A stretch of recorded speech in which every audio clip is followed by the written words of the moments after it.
Guram was born sometime between 550 and 570 AD as the son of Leo. Leo was the youngest son of Hakhtun Gorgasali and would inherit Iberian lands in the southwest of Iberia named Clergeti and Javakheti. Guram was cousins with the king of Iberia, Barcurius III. Barcurius was in reality not much of a king, as the Sassanid Persian dynasty held large amounts of Iberia under their domain unofficially. In reality, King Barcurius's only influence would be over the fort of Ujarma. In 580, King Barcurius would die in Ujarma Castle, and this would lead to a total Sassanid annexation of Iberia. It is quite fitting that the last king of Iberia died in the fort that the first king of Iberia had built more than half a century ago. For 8 years, the Iberians lived under Sassanid domination, until 588. In this year, the Iberian people grew tired of Sassanid rule over the land of their people and started to revolt. This revolt would prove to be successful, and the Iberians forcefully kicked out the Sassanids by the end of 588. At the same time, a young Iberian man had lived in Constantinople for the past 16 years. This Iberian's name was, of course, Prince Guram. He had enjoyed exile in Constantinople, where he found a friend and ally in Emperor Maurice. So when the newly independent Iberia asked Emperor Maurice for a noble from the Farnazavid royal family to rule them, the emperor looked no further than Guram. Guram was so entrusted by Emperor Maurice that he had been granted the title of Kuroplatz. The role of a Kuroplat was to keep up with the maintenance of the royal palace and its grounds. Prince Guram set this as an example for future Iberian princes, as the role of Kuroplat would become synonymous with the heirs of Iberia. Emperor Maurice then sent Guram to the city of Miksheti, where he would formally be crowned as the Prince of Iberia. Prince Guram restored the dead role of Iberian rulers, who were absent from Iberia for a total of 8 years. He replaced the role of king with the role of prince, so that he could enjoy the protection of the Eastern Roman Empire. Sure, Guram would have been a vassal under Rome, but at least he had re-established an Iberian state that was headed by an Iberian. Prince Guram's reign would be a quiet one, but one thing he did was establish a new coin that bears striking similarity with Sassanid coins. He has also been given credit for starting the construction of the Javari monastery in the city of Miksheti. I say started because Prince Guram would never see the end, or even the halfway point of this structure, as he died in 590, after 2 years of ruling as a prince. He would be succeeded by his son Stephen, who would now become Stephen I of Iberia, vassal of the Eastern Roman Empire.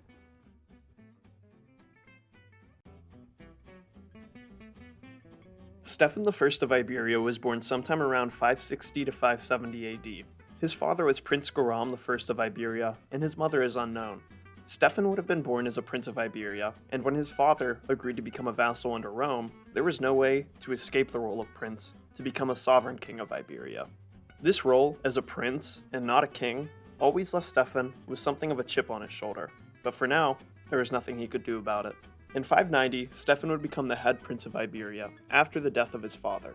There isn't a lot of information on Stephen's early life or reign until about 598. In this year, a debate swept into Iberia that had been going on for a century in Eastern Rome. The divine nature of Jesus was the hot-button issue of the day. Was Jesus only human? Was he part divine and part human? Or was he all divine? Believe it or not, this was an issue that would cause riots in the Eastern Roman Empire, and now the questions had started to flow into Iberia.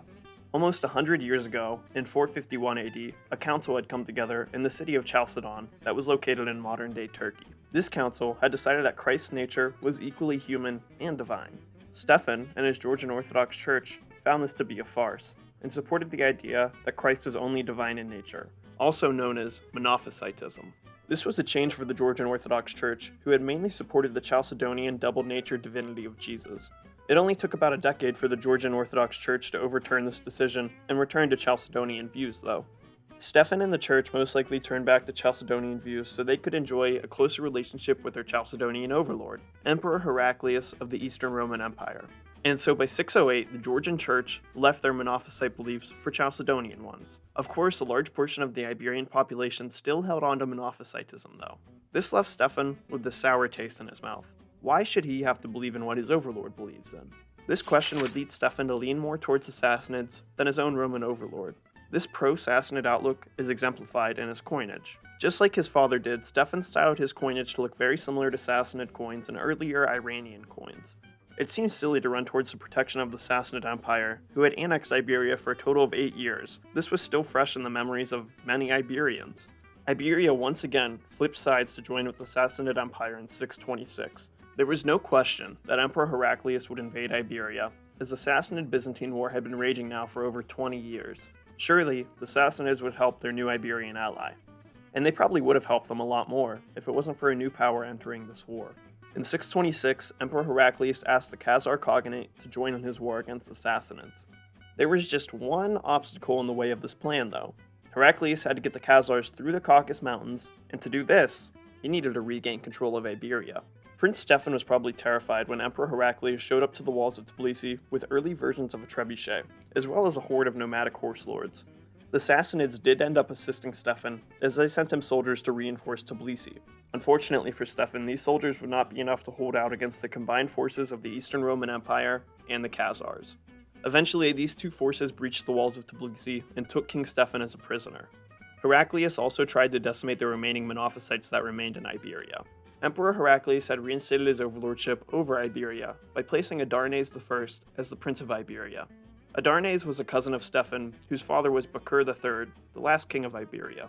It wasn't enough for Emperor Heraclius to imprison Stefan. He needed to make an example of him. And so after his capture, Prince Stefan would be flayed, peeling the skin away from his muscles, all while Prince Stefan was still alive.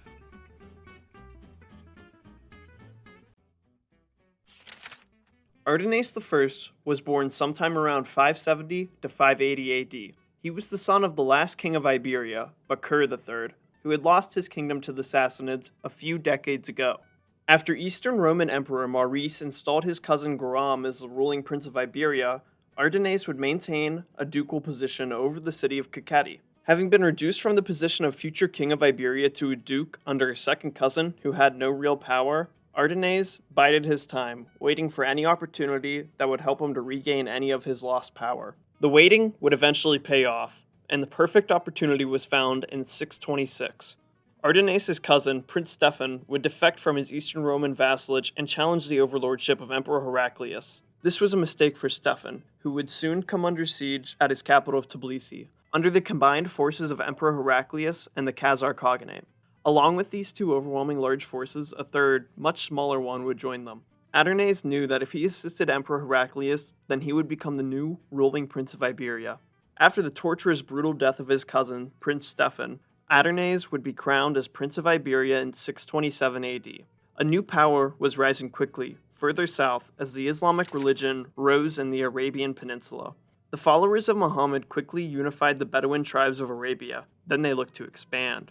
Their sights were on the Eastern Roman Empire and Sassanid empires, who had fought each other down to a pulp. The weak and exposed Sassanid Empire would lose key battles to their Islamic conquerors, like the Battle of Al-Qadisiyah. This battle was the beginning of the end of the Sassanid Empire.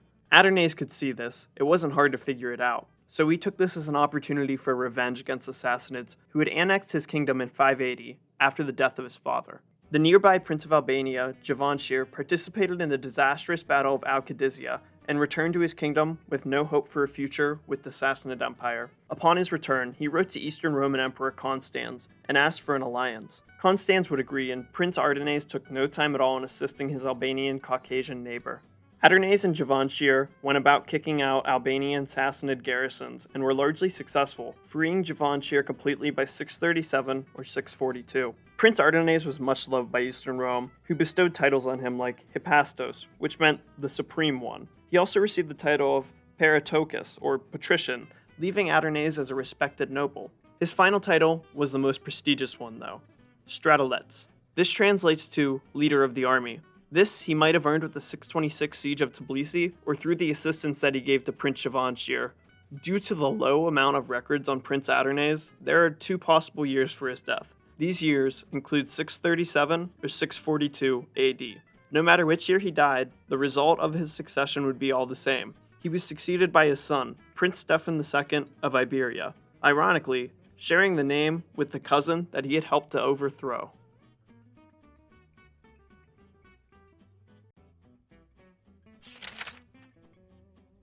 Stefan II of Iberia was probably born sometime around 610 or 630 AD.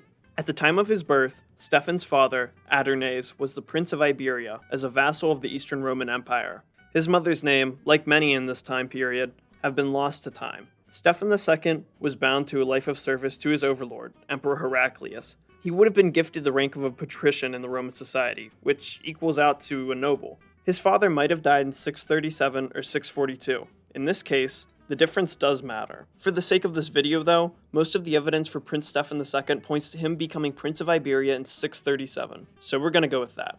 His father's reign had seen a new power enter the area. The Rashidun Muslim Caliphate under Caliph Umar had overran most of Mesopotamia in 638, which was controlled by the dying Sassanid Persian Empire. The clock seemed to be ticking for Iberia, as the Eastern Roman Empire held a one-year truce with the Caliphate that would expire at the end of 638. A few more months was the only thing that held back the conquest of the Islamic Empire. When the truce ended, the Arabic invaders unsurprisingly started to conquer the rest of Byzantine Mesopotamia. Then the southern conquerors looked north and started to conquer neighboring Armenia. They overran and took Armenia easily, but still, they continued to look north, this time to the Principality of Iberia. This left Prince Stefan II with two choices: stay with his Byzantine overlord, who had just lost half of their empire to the Rashidun Caliphate, or he could simply just join the side of the stronger power. So in 640, I'm sure after some deliberation, Prince Stefan turned coat and joined the Rashidun Caliphate as a vassal in 640, occupying largely the same role as when he was a vassal under Emperor Heraclius. Life would continue as much as the same in Iberia as it had for the years under his father. Just different overlords who had a different, new religion. Some were left disgruntled by this in Iberia, but a lot were glad that the Byzantine influence had left their land. Prince Stefan II would rule seemingly in a peaceful reign for the next 13 years until his death in 650 AD. Upon his death, he was succeeded by his son, who he had named Adarnase after his own father.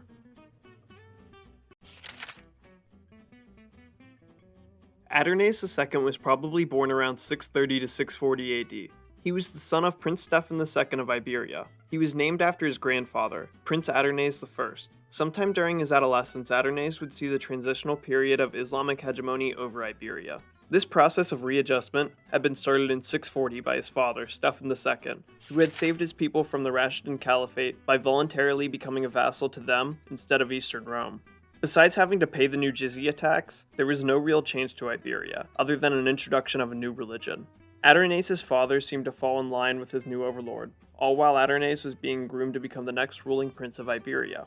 Being on the edge of this new Islamic empire meant that the Iberians had to deal with old enemies. The Khazar Khaganate had been raiding Iberia since they had accepted Rashidun hegemony. The raids from the nomadic Khazars became more and more numerous as time under Rashidun rule grew. Discontent under Rashidun rule continued to grow in Armenia, Albania, and Iberia, and especially among the religiously zealous Christians in these nations under Islamic hegemony. Adarnase saw this as a child, and became even more plainly aware of it when he became the Prince of Iberia in 650, following the death of his father, Stefan II. Prince Adarnase II would continue to rule in the same manner that his father did. While the Khazars continued to raid the Iberian lands, the Rashidun Caliphate was facing a crisis. The First Fitna Civil War had broken out in 656, surely bringing the question of, what side do we pick, to the Iberian court. The side would be practically picked for them, as Caliph Ali's territory consisted of land around the Caucasus Mountains. They chose incorrectly, though, but were largely left out of the internal conflicts of the Rashidun Caliphate. Well, it was called the Rashidun Caliphate until Muawiyah revolted and created the new Umayyad Caliphate by 661. Still, nothing much changed in Iberia. A new overlord again with the same old Khazar raids. The First Fitna Civil War didn't leave Iberia with much of an option on who to join. But the Second Fitna War, well, that would be a much different story. The outbreak of this new civil war in 680 would fragment the caliphate into 4 different parts. The part surrounding Iberia this time was under Ibn al-Zubayr. This was a far more favorable situation to revolt, seeing as Ibn al-Zubayr controlled much less land than Caliph Ali had. This called for a crucial meeting. This was the perfect time for revolution, and the subjugated Caucasian princes knew it. So they all met in 682 to discuss the matter amongst themselves. This meeting was attended by Prince Grigor Mumukhanian of Armenia, Prince Adarnase II of Iberia, and Prince Varaz Tiridates of Albania. They all decided to collectively revolt against Islamic overlordship. This decision was not an easy one, but these 3 small kingdoms had used their mountainous terrain to keep out invaders before, and why couldn't they do it again? These 3 kingdoms managed to largely kick out their overlords' armies. Now it was time to defend their mountainous homeland, against more opposition than was originally thought. About a year after the start of this revolution, an old enemy would smell weakness. The Khazar Khaganate saw the fragile state of the caliphate, and when they saw the Caucasian princes in revolt, well, that's the only excuse that they needed to start a full-scale invasion. As the 3 princes held off Arab attacks effectively, they were also being surrounded by the raids of the Khazars. Between these 2 massive armies, the 3 princes could only last so long.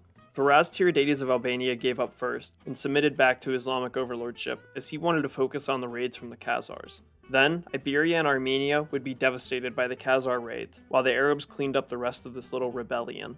In 685, after 3 years of constant warfare, the princes of Armenia and Iberia were forced to give up their fight. Their punishments for rebellion would be death. Prince Adarnase II of Iberia would die in battle against the Khazars in 685. His succession would be the prince's ultimate punishment, as it wasn't his son that succeeded him, but his rival. Guram II of the rival ruling family of the Guaramanid dynasty would be appointed by the re-established Arab overlordship.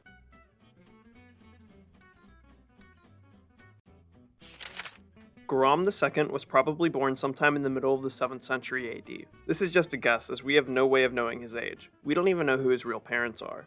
But what we do know about his ancestry is that he is a descendant of his namesake, Prince Guram I of Iberia.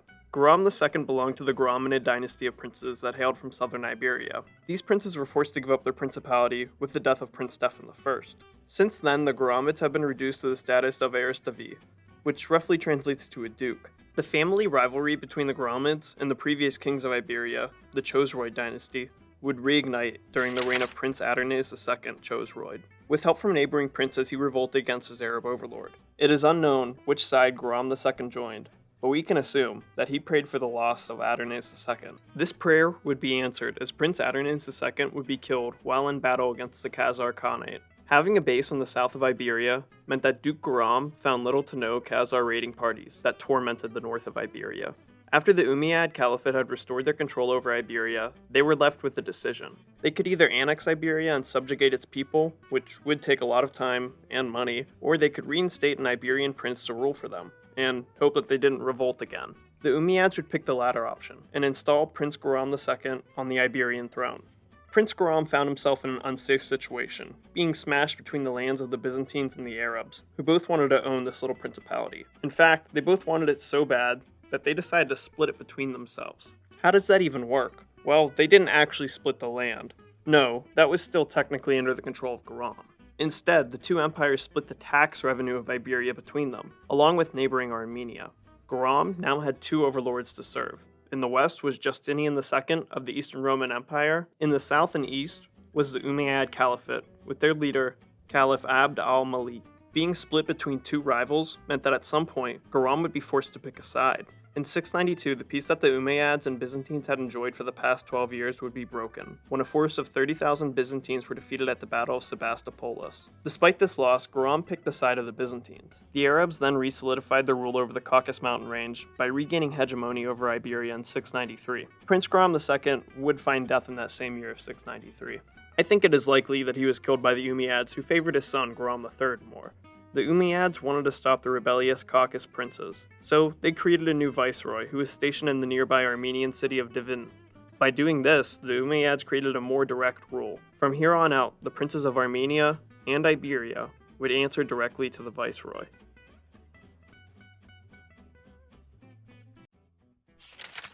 Guram III of Iberia was probably born around 660 to 670 AD. He was the son of the current Prince of Iberia, Guram II, whom he was named after. His father was a vassal of both the Eastern Roman Empire and the Umayyad Caliphate. Inevitably, these two powers would eventually go to war again, and sure enough, they did in 692. Prince Guram II would choose to side with the Byzantine Empire. This would prove to be a bad decision, as the Umayyads would oust the Byzantines from the Caucasus area by 693. Most likely, the Umayyads killed Prince Guram II for siding with the Byzantines. Despite the bad behavior of his father, the Umayyad Caliphate decided to allow Guram III to ascend as the next prince of Iberia. So in 693, Prince Guram III would start his long and largely peaceful reign. This long 55-year reign is a disappointing one for historians, as there is almost no information on Guram III. This is most likely a good thing for Iberia. After all, it's pretty rare that something gets written down if nothing happens. Prince Guram III served a total of 10 Umayyad caliphates, probably supplying soldiers for the many wars that they found themselves in. While we know very little about Guram III, we do know who some of the people around him were. Guram III married his son, whose name was also Guram, to the daughter of an Iberian duke, who is most likely a cousin of Guram. This marriage would show the growing power held by the Iberian dukes of Inner Kartli. Their last name was Nurs, and now they were closer to the Iberian throne than they ever had been. Prince Guram III also had two daughters. We don't know their names, but we do know the people that they married. One daughter was married to a member of the rival Chosroid dynasty. This rivalry, that had lasted since Iberia became a principality in 588, seemed to have finally been settled out with this marriage. Maybe now the Guaramanid and Chosroids could finally stop trying to overthrow one another. The last child of Guram III might have just had one of the biggest impacts in Iberian and later Georgian history, because the second daughter of Guram married an Armenian prince named Vasak. Vasak was the son of Ashot the Blind Bagratuni, the current prince of Armenia. The descendants of Guram III's daughter and Vasak Bagratuni would rule over Iberia and later over Georgia for most of the next 1,000 years. Vasak's last name of Bagratuni would eventually evolve into Bagratoni. It seemed like the true rulers of Iberia and Georgia had finally arrived. After 55 years of ruling as prince, the elderly Guram III would die, and his succession would be nothing short of a mess. Prince Adarnase III of Iberia was born in the year of 725 AD. His father was Nersianid, the 7th Duke of Inner Iberia, which included the city of Kartli. The growing influence of the Nersianid family would only grow in Adarnase's lifetime. The Dukes of Kartli are an offshoot family of the ruling Guaramanid dynasty, who obtained their ducal position a few hundred years ago. Adarnase III lived under the rule of Prince Guram III, and it was during his long reign that Ners, the Duke of Kartli, would die, leaving his son Adarnase to become the 8th Duke of Kartli. The Dukes of Kartli already enjoyed some of the most prosperous land in Iberia, leading to their increase of power and wealth. This increased power among his fellow dukes would eventually lead to Duke Adarnase III's daughter to be married to the son of the current ruling prince Guram III. Unsurprisingly, Guram III named his son Guram, and unfortunately, Adarnase's daughter's name has been lost to history. But her impact has not been, because this marriage would guarantee more power and more privileges for the Nersianid family that Adarnase would not so easily be willing to give up. Now he was the father-in-law of the future ruler of Iberia. And the scary father-in-law stereotype would be fully played by Adarnase III. All he needed was an opening. The long life of Prince Guram III would prevent the ambitious duke from grabbing any more power, but eventually, his death would come in 748 AD. Now, there's 3 ways that his succession could have gone. The first way is that Adarnase III was appointed to be the regent for a Prince Guram IV that would have been too young to rule, and eventually, Adarnase takes the kingdom from him in a palace coup that possibly results in the death or exile of Guram IV. The second way is that Adarnase sees his opportunity, sees that he is the most powerful man in Iberia, and starts a war to overthrow Guram IV. The third way is the most peaceful and arguably most believable. Guram IV dies before his elderly father dies, and this leaves Iberia with Guram IV's 13-year-old son as the heir. So before Guram III dies, he appoints Adarnase as his male heir, so that their grandson and the future prince of Iberia can grow up before he comes to rule. No matter which route to power he took, the result would be all the same. In 748 AD, after the death of Prince Guram III, Duke Adarnase would become Prince Adarnase III of Iberia. A new dynasty had just been created in Iberia, the Nersianids. And only 2 years after Adarnase's ascension, a new dynasty would take over the realm of his overlord, the Umayyad Caliphate. They were deposed by al-Safa, who established his own caliphate called the Abbasid Caliphate. Iberia steered clear of this conflict and did not get involved. But there's almost no way that Prince Adarnase didn't think about rebelling and turning coat to the Eastern Roman Empire. After all, he held the rank of Choroplats in Eastern Rome, a noble title traditionally granted to the princes of Iberia and Armenia. How Prince Adarnase III was able to walk the fine line between Abbasid subject and Roman noble is truly a testament to his diplomatic skills. Being respected in both of these empires could only have benefits for Iberia. This is where the sources for Prince Adarnase III end. He ruled for a total of 12 years, from 748 to 760, dying at the age of 35. He would be succeeded not by the rightful hereditary Prince of Iberia, his grandson, but his own son, who took the name of his father, Ners.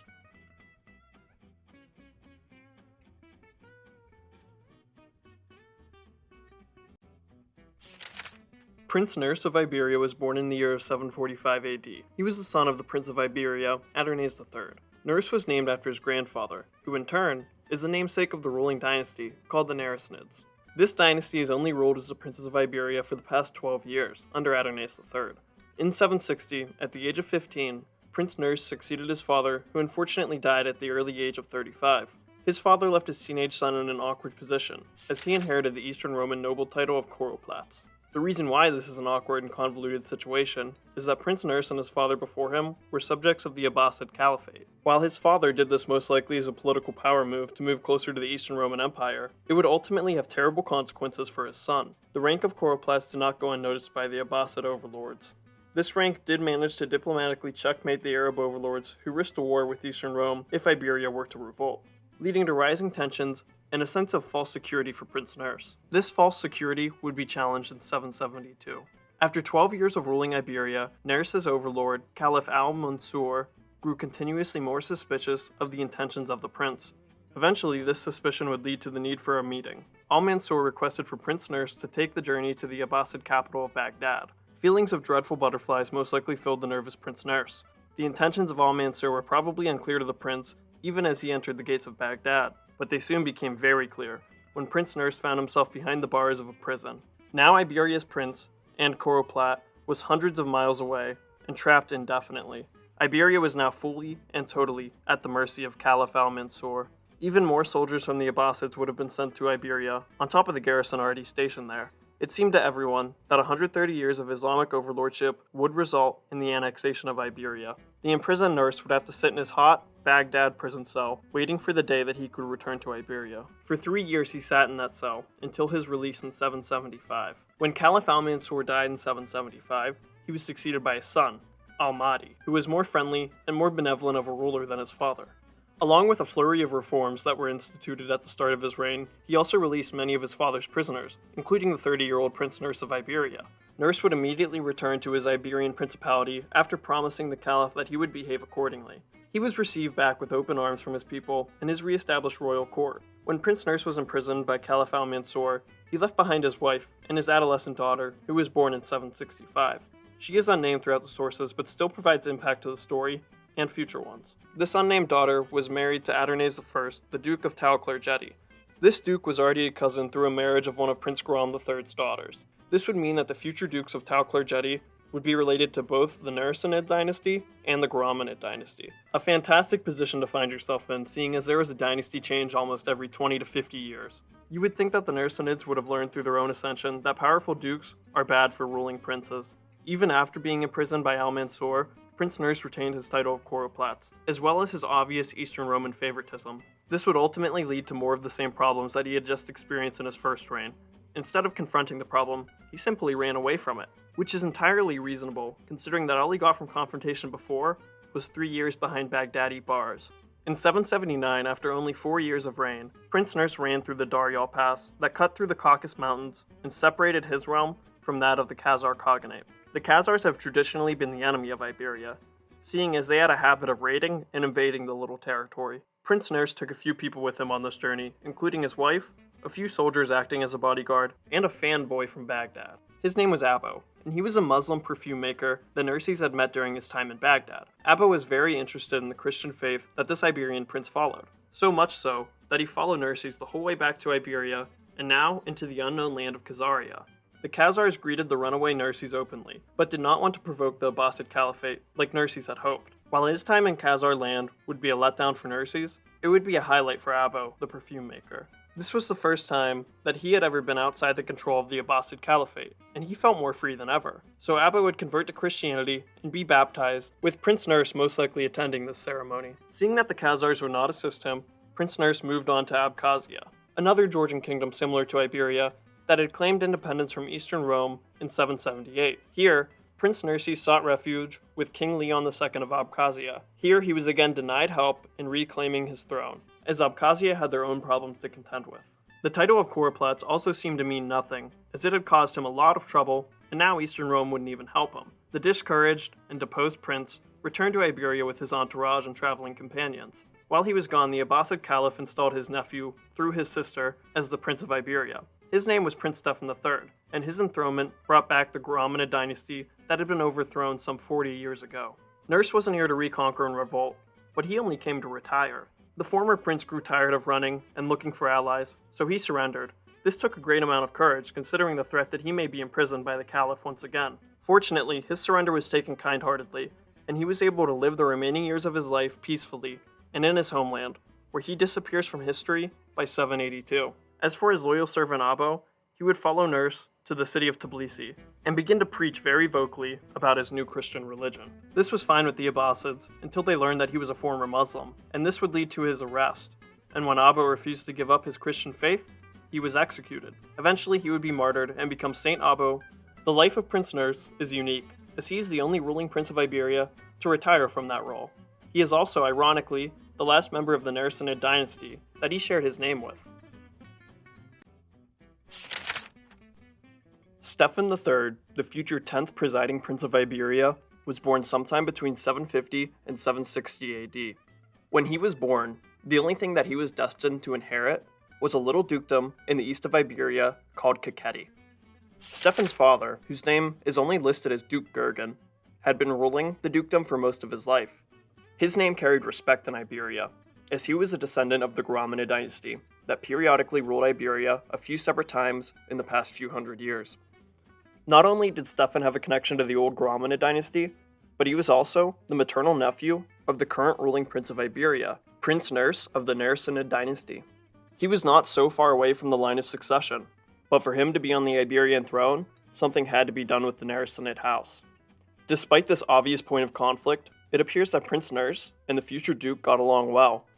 Being the vassal of the Ayyubid Empire was always something that Prince Ners had to navigate through politically, as he favored Iberia's other common overlord, the Eastern Roman Empire. This would ultimately lead to his imprisonment in a 3-year period of Abbasid semi-annexation. This would have left a power vacuum in Iberia that may have been filled by Duke Stefan in Prince Ners' absence. Eventually, Prince Ners is released from prison and given back his princedom.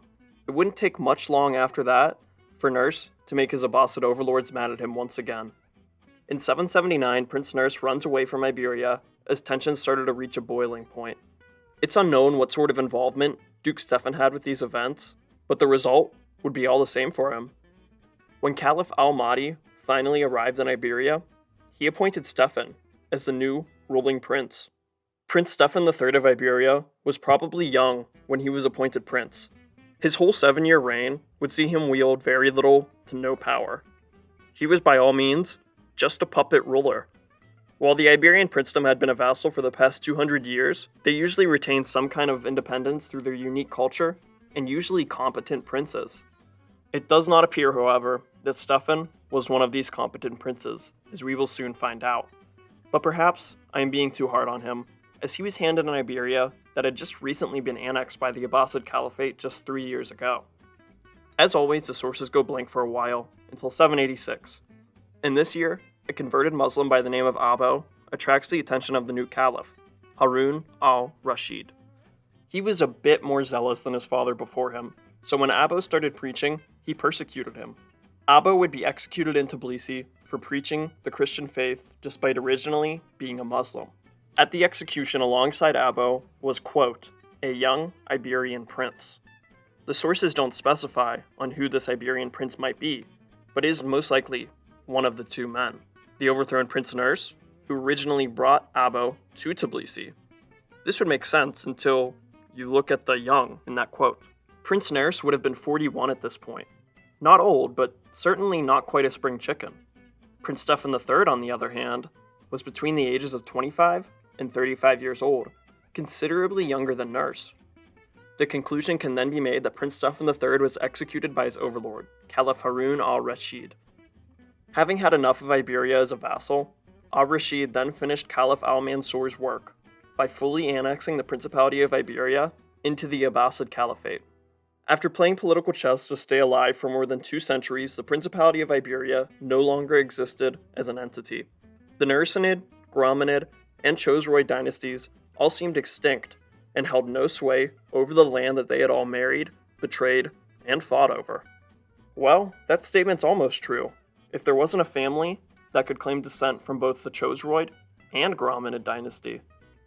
They were the Dukes of Tau-Klarjeti in the southwest of Iberia. Their last name was Bagratoni, originally an Armenian noble house. But now these dukes were the only hope of survival for the now dead Iberia.